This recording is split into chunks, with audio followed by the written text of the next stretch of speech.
Assalamualaikum. Segala puji bagi Allah yang Maha Pengasih lagi Maha Penyayang, yang telah melimpahkan rahmat serta hidayahnya kepada kita semua. Tak lupa solawat serta salam kita haturkan kepada junjungan kita baginda Muhammad Rasulullah Shallallahu Alaihi Wasallam. Allahumma sholli ala Sayyidina Muhammad. Abdullah bin Umar adalah orang yang tekun beribadah dan mendekatkan diri pada Allah. Sewaktu telah berada di puncak usianya yang tinggi, ia berbicara, "Saya telah baiat kepada Rasulullah, maka sampai saat ini, saya tak pernah belot atau mungkir janji. Dan saya tak pernah baiat kepada pengobar fitnah. Tidak pula membangunkan orang mukmin dari tidurnya." Dalam kalimat-kalimat di atas tersimpul secara ringkas tapi padat kehidupan seorang laki-laki solih yang lanjut usia, melebihi usia 80 tahun, dan telah memulai hubungannya dengan Rasulullah dan agama Islam semenjak berusia 13 tahun. Yaitu ketika ia ingin menyertai ayahandanya dalam Perang Badar, dengan harapan akan beroleh tempat dalam deretan para pejuang, kalau tidak ditolak oleh Rasulullah disebabkan usianya yang masih terlalu muda.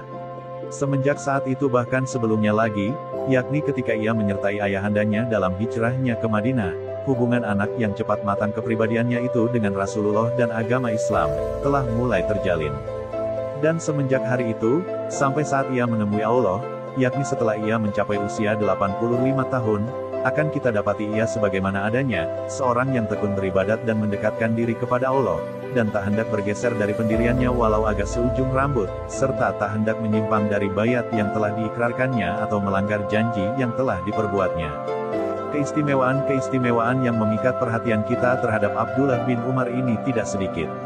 Ilmunya, kerendahan hatinya, kebulatan tekad dan keteguhan pendirian, kedermawanan kesalihan dan ketekunannya dalam beribadah serta berpegang teguhnya kepada contoh yang diberikan oleh Rasulullah. Semua sifat dan keutamaan itu telah berjasa dalam menempa kepribadiannya yang luar biasa dan kehidupannya yang suci lagi benar. Dipelajarinya dari bapaknya, Umar bin Khattab, berbagai macam kebaikan, dan bersama bapaknya itu, dipelajarinya pula dari Rasulullah semua macam kebaikan dan semua macam kebesaran. Sebagaimana bapaknya, ia pun telah berhasil mencapai keimanan yang baik terhadap Allah dan Rasul-Nya. Dan oleh karena itu, kesetiaannya mengikuti jejak langkah Rasulullah, merupakan suatu hal yang amat menakjubkan. Diperhatikannya apa kiranya yang dilakukan oleh Rasulullah mengenai sesuatu urusan, maka ditirunya secara cermat dan teliti. Misalnya Rasulullah SAW pernah melakukan salat di suatu tempat, maka Ibnu Umar melakukannya pula di tempat itu. Di tempat lain umpamanya Rasulullah pernah berdoa sambil berdiri, maka Ibnu Umar berdua di tempat itu sambil berdiri pula. Di sana Rasulullah pernah berdoa sambil duduk, maka Ibnu Umar berdua di sana sambil duduk pula. Di sini, di jalan ini, Rasulullah pernah turun dari punggung untanya pada suatu hari dan melakukan salat 2 rakaat, maka Ibnu Umar tak hendak ketinggalan melakukannya, jika dalam perjalanannya ia kebetulan lewat di daerah itu dan tempat itu. Bahkan ia takkan lupa bahwa unta tunggangan Rasulullah berputar 2 kali di suatu tempat di kota Mekah sebelum Rasulullah turun dari atasnya untuk melakukan salat 2 rakaat, walaupun barangkali unta itu berkeliling dengan suatu maksud untuk mencari tempat baginya yang cocok untuk bersimpuh nanti. Tapi Abdullah ibnu Umar baru saja sampai di tempat itu, ia segera membawa untanya berputar 2 kali kemudian baru bersimpuh, dan setelah itu ia salat 2 rakaat, sehingga persis sesuai dengan perbuatan Rasulullah yang telah disaksikannya. Kesetiaannya yang amat sangat dalam mengikuti jejak langkah Rasulullah ini, telah mengundang pujian dari Ummul Mukminin Aisyah sampai ia mengatakan, "Tak seorang pun mengikuti jejak langkah Rasulullah SAW, di tempat-tempat pemberhentiannya, sebagai dilakukan oleh Ibnu Umar.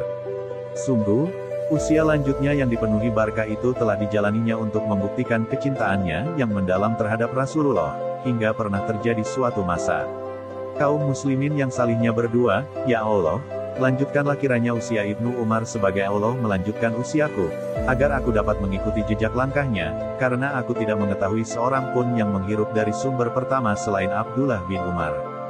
Dan karena kegemarannya yang kuat tak pernah luntur dalam mengikuti sunnah dan jejak langkah Rasulullah, maka Ibnu Umar bersikap amat hati-hati dalam penyampaian hadits dari Rasulullah, tak hendak menyampaikan sesuatu hadits daripadanya, kecuali jika ia ingat seluruh kata-kata Rasulullah.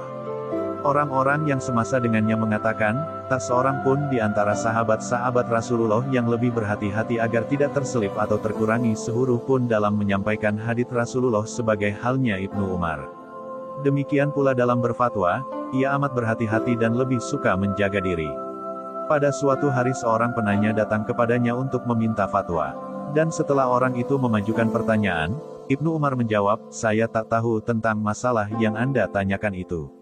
Orang itu pun berlalulah, dan baru beberapa langkah ia meninggalkannya. Ibnu Umar bertepuk tangan seraya berkata dalam hatinya, Ibnu Umar ditanya orang tentang yang tidak diketahuinya, maka dijawabnya bahwa ia tidak tahu. Lah tidak hendak berijtihad untuk memberikan fatwa, karena takut akan berbuat kesalahan. Dan walaupun pola hidupnya mengikuti ajaran dari suatu agama besar, yang menyediakan 1 pahala bagi orang-orang yang tersalah dan 2 pahala bagi yang benar hasil ijtihadnya, tetapi demi menghindari berbuat dosa menyebabkannya tidak berani untuk berfatwa. Juga ia menghindarkan diri dari jabatan gatli atau kehakiman, padahal jabatan ini merupakan jabatan tertinggi di antara jabatan kenegaraan dan kemasyarakatan, di samping menjamin pemasukan keuangan, diperolehnya pengaruh dan kemuliaan. Apa perlunya kekayaan, pengaruh dan kemuliaan itu bagi Ibnu Umar? Pada suatu hari Khalifah Utsman R.A. memanggilnya dan meminta kesediaannya untuk memegang jabatan kehakiman itu, tetapi ditolaknya. Utsman mendesaknya juga, tetapi Ibnu Umar bersikeras pula atas penolakannya. "Apakah Anda tak hendak mentaati perintahku?" tanya Utsman. Jawab Ibnu Umar, "Sama sekali tidak, hanya saya dengar para hakim itu ada 3 macam. Pertama, hakim yang mengadili tanpa ilmu, maka ia dalam neraka. Kedua, yang mengadili berdasarkan nafsu, maka ia juga dalam neraka. Dan ketiga, yang berijtihad sedang hasil ijtihadnya betul, maka ia dalam keadaan berimbang, tidak berdosa tapi tidak pula beroleh pahala. Dan saya atas nama Allah memohon kepada Anda agar dibebaskan dari jabatan itu." Khalifah Utsman menerima keberatan itu setelah mendapat jaminan bahwa ia tidak akan menyampaikan hal itu kepada siapapun juga. Sebabnya ialah karena Utsman menyadari sepenuhnya kedudukan Ibnu Umar dalam hati masyarakat, karena jika orang-orang yang takwa lagi solih mengetahui keberatan Ibnu Umar menerima jabatan tersebut pastilah mereka akan mengikuti langkahnya, sehingga khalifah takkan menemukan seorang takwa yang bersedia menjadi gatli atau hakim. Mungkin pendirian Abdullah bin Umar ini tampaknya sebagai suatu hal negatif yang terdapat pada dirinya. Tetapi tidaklah demikian halnya. Ibnu Umar tidak akan menolak jabatan tersebut apabila tidak ada lagi orang lain yang pantas menduduki jabatan itu, karena masih banyak di antara sahabat-sahabat Rasulullah yang solih dan wara, yang juga pantas memegang jabatan kehakiman dan mampu memberikan fatwa secara praktis, maka ia menolaknya. Maka dengan penolakannya itu tidaklah akan menyebabkan lowongnya kursi jabatan tersebut atau mengakibatkannya jatuh ke tangan orang-orang yang tidak berwenang. Telah tertanam dalam kehidupan pribadi Ibnu Umar untuk selalu membina dan meningkatkan diri agar lebih sempurna ketaatan dan ibadahnya kepada Allah. Apalagi bila dikaji kehidupan agama Islam di waktu itu, ternyata bahwa dunia telah terbuka pintunya bagi kaum muslimin, harta kekayaan melimpah ruah, pangkat dan kedudukan bertambah-tambah. Daya tarik harta dan kedudukan itu telah merangsang dan mempesona hati orang-orang beriman, menyebabkan bangkitnya sebagian sahabat Rasulullah, di antaranya Ibnu Umar, mengibarkan bendera perlawanan terhadap rangsangan dan godaan itu. Caranya ialah dengan menyediakan diri mereka sebagai contoh teladan dalam yuhud dan kesalihan, menjauhi kedudukan-kedudukan tinggi, mengatasi fitnah dan godaannya.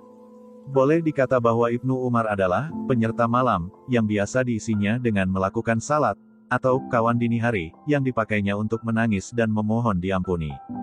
Di waktu remajanya ia pernah bermimpi yang oleh Rasulullah ditabirkan bahwa Qiyamul Lail itu nantinya akan menjadi campuran tumpuan cita Ibnu Umar, tempat tersangkutnya kesenangan dan kebahagiaannya. Nah, marilah kita dengar cerita tentang mimpinya itu. Di masa Rasulullah, saya bermimpi seolah-olah di tanganku ada selembar kain beludru. Tempat mana saja yang saya ingini di surga, maka beludru itu akan menerbangkanku ke sana. Lalu tampak pula 2 orang yang mendatangiku dan ingin membawaku ke neraka. Tetapi seorang malaikat menghadang mereka, katanya, "Jangan ganggu."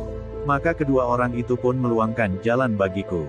Oleh Hafsah, yaitu saudaraku, mimpi itu diceritakannya kepada Rasulullah. Maka sabda Rasulullah, "Akan menjadi laki-laki paling utamalah Abdullah itu, andainya ia sering salat malam dan banyak melakukannya." Petik 2. Maka semenjak itu sampai ia pulang dipanggil Allah, Ibnu Umar tidak pernah meninggalkan Qiyamul Lail baik di waktu ia mukim atau musafir. Yang dilakukannya ialah salat, membaca Al-Quran dan banyak berzikir menyebut nama Allah, dan yang sangat menyerupai ayahnya ialah air matanya bercucuran bila mendengar ayat-ayat peringatan dari Al-Quran. Berkata Ubaid bin Umair, pada suatu hari saya bacakan ayat berikut ini kepada Abdullah bin Umar. Betapakah bila kami hadapkan dari setiap umat seorang saksi, dan kami hadapkan pula kamu sebagai saksi atas mereka semua. Pada hari itu orang-orang kafir dan yang mendurhakai Rasul berharap kiranya mereka ditelan bumi, dan tiada pula suatu pembicaraan pun yang dapat mereka sembunyikan dari Allah. Petik 2. Quran Surat An-Nisa 41-42. Maka Ibnu Umar pun menangis, hingga janggutnya basah oleh air mata. Pada suatu hari ketika ia duduk di antara kawan-kawannya, lalu membaca.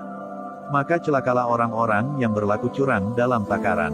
Yakni orang-orang yang apabila menerima takaran dari orang lain meminta dipenuhi, tetapi mengurangkannya bila mereka yang menakar atau menimbang untuk orang lain.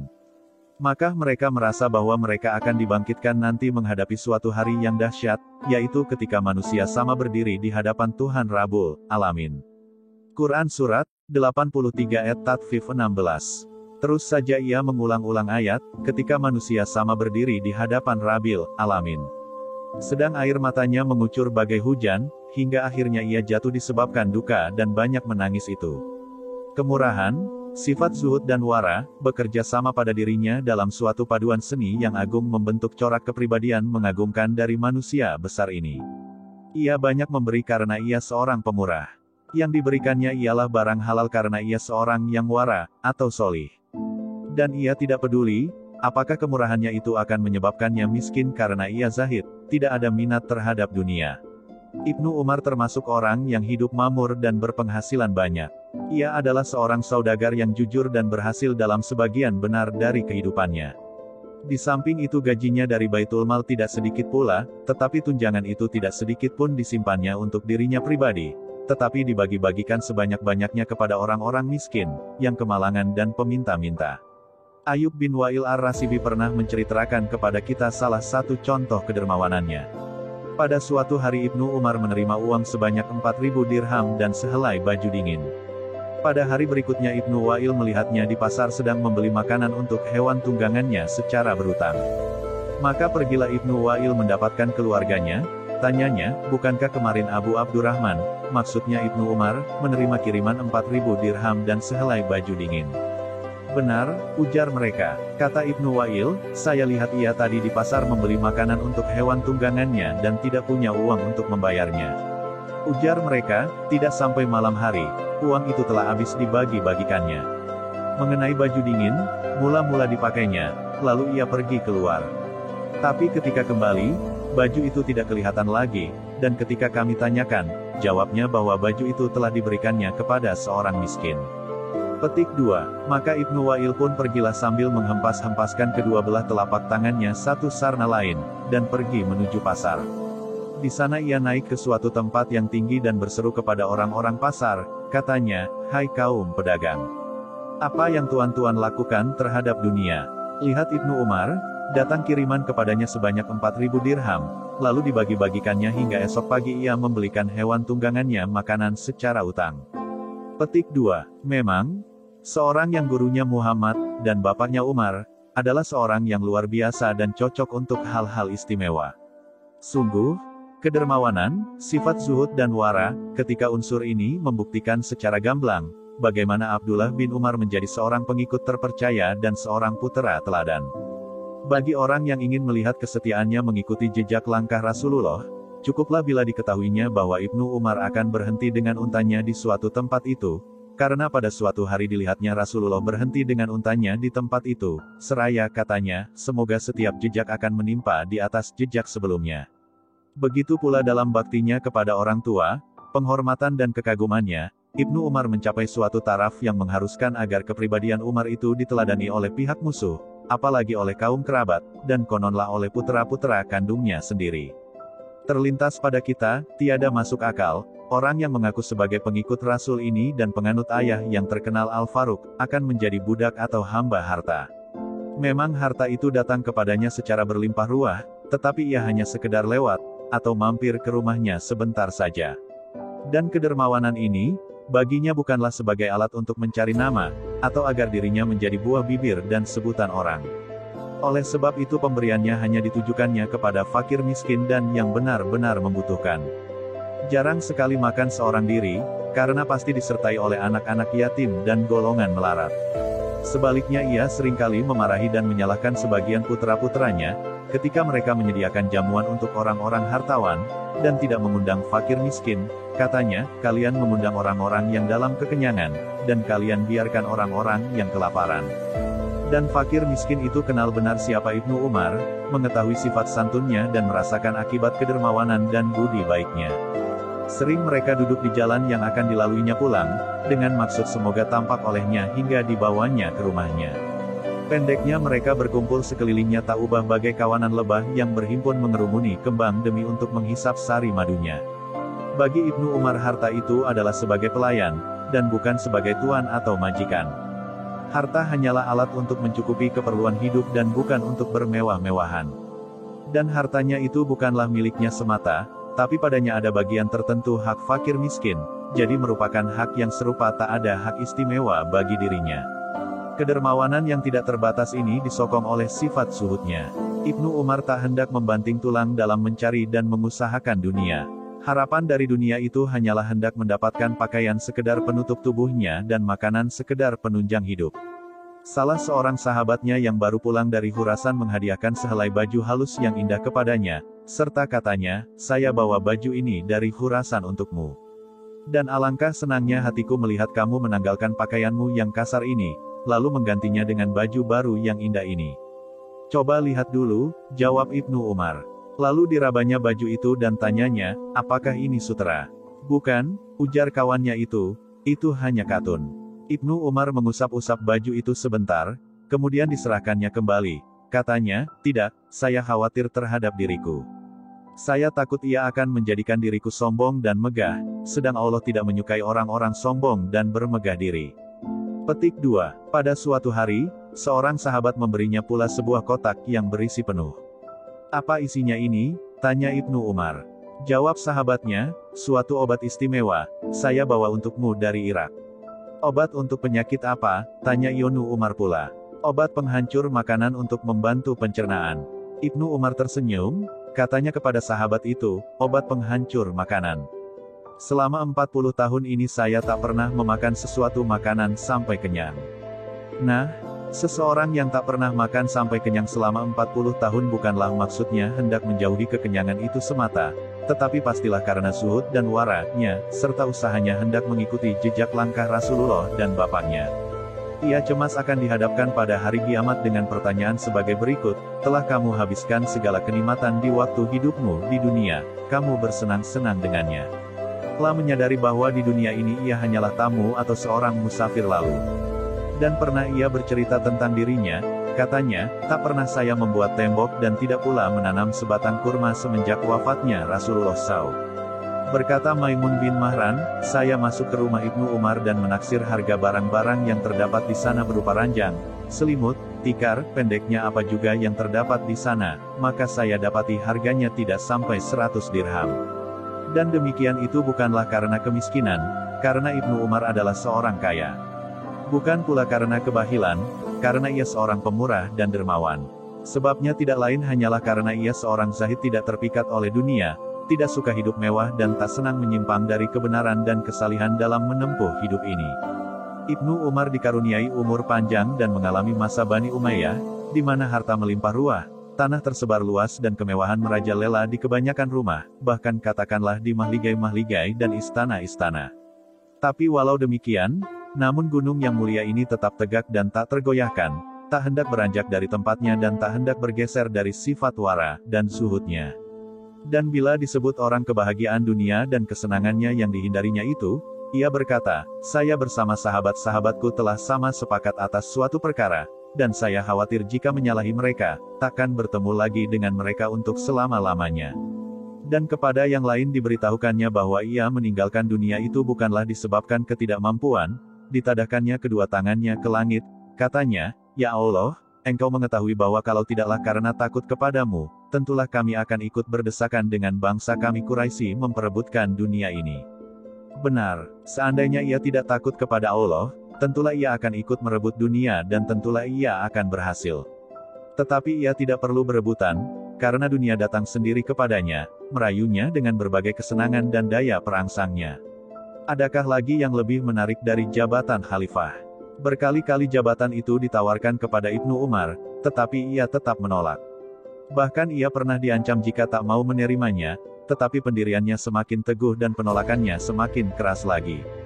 Berceritakan Hasan, tatkala Utsman bin Affan dibunuh orang, umat mengatakan kepada Abdullah bin Umar, "Anda adalah seorang pemimpin, keluarlah, agar kami minta orang-orang bayat pada Anda." Ujarnya, "Demi Allah, seandainya dapat, janganlah ada walau setetes darah pun yang tertumpah disebabkan daku." Kata mereka pula, "Anda harus keluar. Kalau tidak akan kami bunuh di tempat tidurmu." Tetapi jawaban Ibnu Umar tidak berbeda dengan yang pertama. Demikianlah mereka membujuk dan mengancamnya, tetapi tak satu pun hasil yang mereka peroleh. Dan setelah itu, ketika masa telah berganti masa dan fitnah telah menjadi-jadi, Ibnu Umar tetap merupakan satu-satunya harapan. Orang-orang mendesaknya agar sedia menerima jabatan khalifah dan mereka akan bayat kepadanya, tetapi ia selalu menolak. Penolakan ini menyebabkan timbulnya masalah yang ditujukan kepada Ibnu Umar. Tetapi ia mempunyai logika dan alasan pula. Sebagai dimaklumi setelah terbunuhnya Utsman, keadaan tambah memburuk dan berlarut-larut yang akan membawa bencana dan malapetaka. Dan walaupun ia tidak mempunyai ambisi untuk jabatan khalifah tersebut, tetapi Ibnu Umar bersedia memikul tanggung jawab dan menanggung resikonya dengan syarat ia dipilih oleh seluruh kaum muslimin dengan kemauan sendiri tanpa dipaksa. Adapun jika bayat itu dipaksakan oleh sebagian atas lainnya di bawah ancaman pedang, maka inilah yang tidak disetujui oleh Ibnu Umar, danlah menolak jabatan khalifah yang dicapai dengan cara seperti itu. Dan ketika itu, syarat tersebut tidaklah mungkin. Bagaimanapun kebaikan Ibnu Umar dan kekompakan kaum muslimin dalam mencintai dan menghormatinya, tetapi luasnya daerah dan letaknya yang berjauhan, di samping pertikaian yang sedang berkecamuk di antara kaum muslimin, menyebabkan mereka terpecah-pecah kepada beberapa golongan yang saling berperang dan mengangkat senjata, maka suasana tidaklah memungkinkan tercapainya konsensus atau persesuaian yang diharapkan oleh Ibnu Umar itu. Seorang laki-laki mendatanginya pada suatu hari, katanya, "Tak seorang pun yang lebih buruk perlakuannya terhadap umat manusia daripadamu." "Kenapa?" ujar Ibnu Umar, "Demi Allah, tak pernah saya menumpahkan darah mereka, tidak pula berpisah dengan jamaah mereka apalagi memecah belah kesatuan mereka." Kata laki-laki itu pula, "Andainya kamu mau, tak seorang pun yang akan menentang." Jawab Ibnu Umar, "Saya tak suka kalau dalam hal ini seorang mengatakan setuju, sedang lainnya tidak." Bahkan setelah peristiwa berkembang sedemikian rupa, dan kedudukan Muawiyah telah kokoh, dan setelah itu beralih pula kepada puteranya Yazid. Lalu Muawiyah kedua putra Yazid setelah beberapa hari menduduki jabatan khalifah meninggalkannya karena tidak menyukainya. Sampai saat itu Ibnu Umar telah menjadi seorang tun berusia lanjut, ia masih menjadi harapan umat untuk jabatan tersebut. Marwan datang kepadanya, katanya, "Ulurkanlah tangan Anda agar kami bayat. Anda adalah pemimpin Islam dan putra dari pemimpinnya." Ujar Ibnu Umar, "Apa yang kita lakukan terhadap orang-orang musyrik? Kita gempur mereka sampai mau bayat." "Demi Allah," ujar Ibnu Umar pula, "saya tak sudi dalam umur saya yang 70 tahun ini, ada seorang manusia yang terbunuh disebabkan saya." Marwan pun pergi berlalu sambil berdendang. Api fitnah berkobar sepeninggal Abu Layla. Dan kerajaan akan berada di tangan yang kuat lagi perkasa. Yang dimaksud dengan Abu Layla ialah Muawiyah bin Yazid. Penolakan untuk menggunakan kekerasan dan alat senjata inilah yang menyebabkan Ibnu Umar tak hendak campur tangan dan bersikap netral dalam kekalutan bersenjata yang terjadi di antara pengikut Ali dan penyokong Muawiyah dengan mengambil kalimat-kalimat berikut sebagai semboyan dan prinsipnya. "Siapa yang berkata, 'Marilah salat,' akan saya penuhi. Dan siapa yang berkata, 'Marilah menuju kebahagiaan,' akan saya turuti pula. Tetapi siapa yang mengatakan, 'Marilah membunuh saudaramu seagama dan merampas hartanya,' maka saya akan katakan tidak." Hanya dalam sikap netral dan tak hendak campur tangan ini, Ibnu Umar tak mau membiarkan kebatilan. Telah lama sekali Muawiyah yang ketika itu berada di puncak kejayaannya melakukan tindakan-tindakan yang menyakitkan dan membingungkannya, sampai-sampai Muawiyah mengancam akan membunuhnya.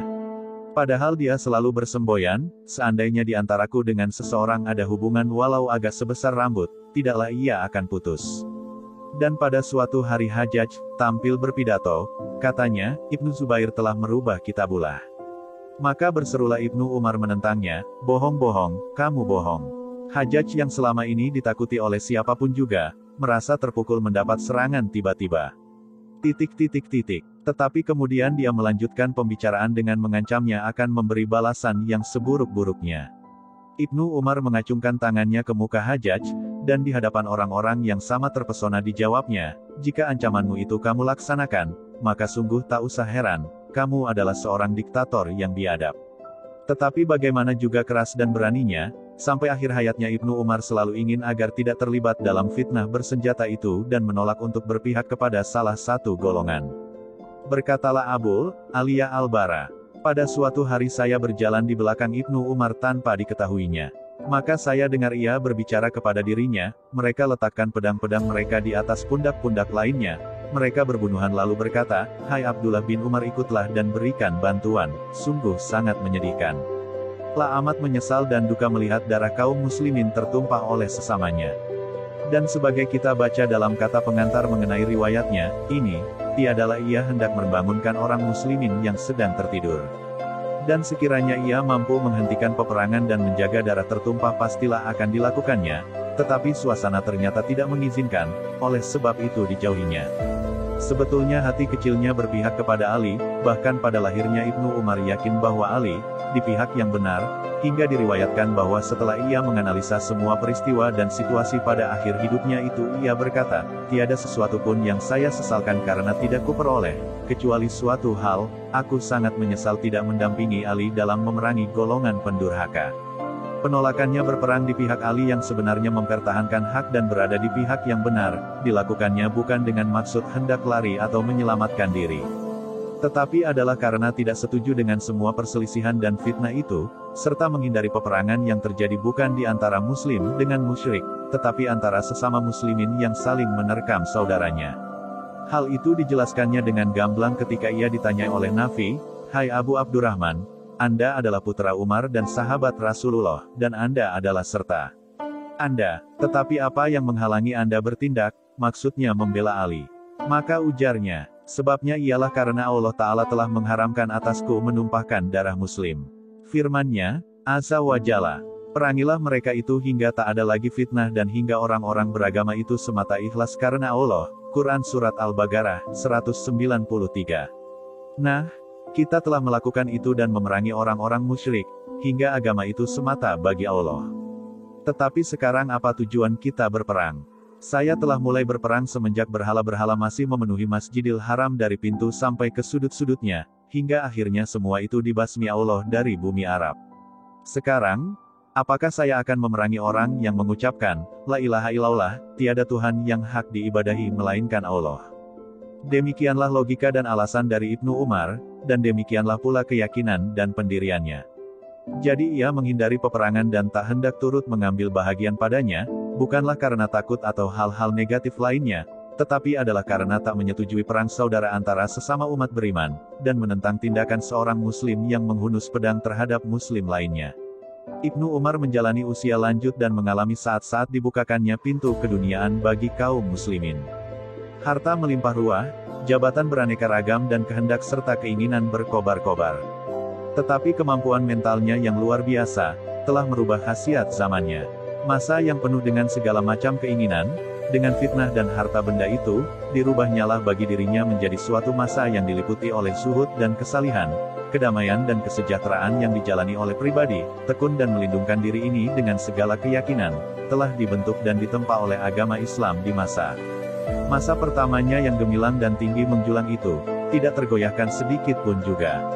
Dengan bermulanya masa Bani Umayyah, corak kehidupan mengalami perubahan, suatu perubahan yang tak dapat dielakkan.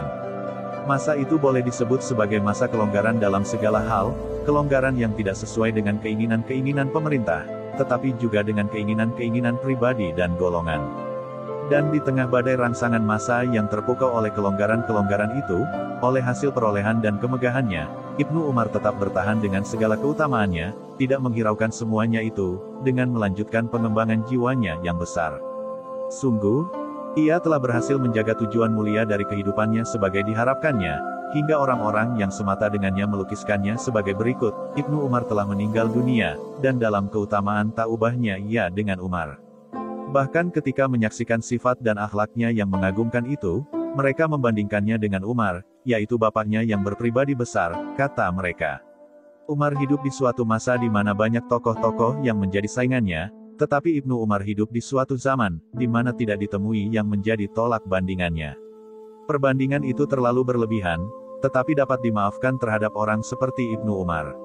Adapun Umar, tak seorang pun dapat disejajarkan dengannya. Tak mungkin ada bandingannya di setiap masa dari kaum manapun juga. Suatu hari dari tahun 73 Hijriah, ketika sang surya telah condong ke barat hendak memasuki peraduannya, salah sebuah kapal keabadian telah mengangkat jangkar dan mulai berlayar, bertolak menuju Rafiqul A'la di alam barzakh, dengan membawa suatu sosok tubuh salah seorang tokoh teladan terakhir mewakili zaman wahyu di Mekah dan Madinah, yaitu jasad Abdullah bin Umar bin Khattab.